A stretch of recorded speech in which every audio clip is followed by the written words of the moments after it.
Good morning everyone, good morning সবাইকে। তো এটা ছিল সপ্তমীর দিনকে ছোট্ট একটা মিনি ব্লগ। তো আমরা সবাই ঘুরতে বেরিয়েছিলাম সেদিনকে, আমি, আমার বোন আর মনা। ওর পাপ্পা সেদিন ছিল না, প্রচুর বিজি ছিল ওর পাপ্পা। তো ও আমাদের সাথে যেতে পারেনি, তো আমরা একা একাই বেরিয়েছিলাম। তো আমি বেরিয়ে বুঝতে পেরে গেছিলাম যে আজকে আর প্যান্ডেল ঘোরা হবে না, কেনে কি মনে প্রচুর ডিস্টার্ব করছিল। তো সোজা চলে গিয়েছিলাম গোলদিঘি মলে। তো সেখানে আমি গেলে আমি জানতাম যে মনা প্রচুর ভীষণ একটা ডিস্টার্ব করবে না, সেখানে গেলে ঠান্ডাই থাকবে, কেন এখানে গাড়ি টাড়ি আছে, ওকে চালানোর প্রচুর কিছু আছে। তো সোজা এখানেই চলে গিয়েছিলাম। যাওয়ার পর দেখতেই পাচ্ছ গিয়েই গাড়ি বায়না, প্রথম বায়না হচ্ছে গাড়ি চলবো। তো শুরু হয়ে গেছিলো ওর গাড়ি চলা। আর এখানে তো প্রচুর এনজয় করেছিলাম গিয়ে, ভালোও লেগেছিলো। আর পুজোর দিন তো তেমন একটা ঘরে বসতে মন চায় না, তো সেই জন্য মনাকে নিয়ে গোলদিঘি মলে গিয়েছিলাম, যাতে একটু ও আনন্দ করবে, আমিও আনন্দ করব।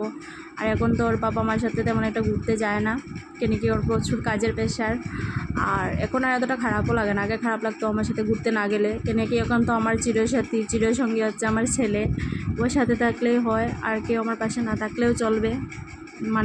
চলার পথে সবাইকে যে প্রয়োজন সেটা আর মনে হয় না। তো দেখতেই পাচ্ছ কেমন এনজয় করছিলাম মা ছেলে মিলে।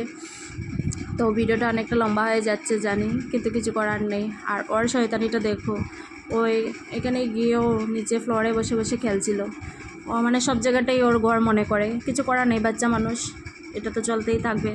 আর ওকে তেমন একটা গালিউলিও দেওয়া যায় না, গালি দিলে তো প্রচুর কান্না করবে। আর কান্না থেকে আমার মনে হয় ডিস্টার্বটাই ঠিক আছে। আর এখানে অনেক লোকজন ছিল, আর মনাও প্রচুর খেলাধুলা করেছে, ভালো লেগেছে। সেদিন এই গোলদিঘি শোরুমটাকে খুব সুন্দর করে সাজিয়েছিল পুজো উপলক্ষে, ভালো লেগেছিলো দেখে।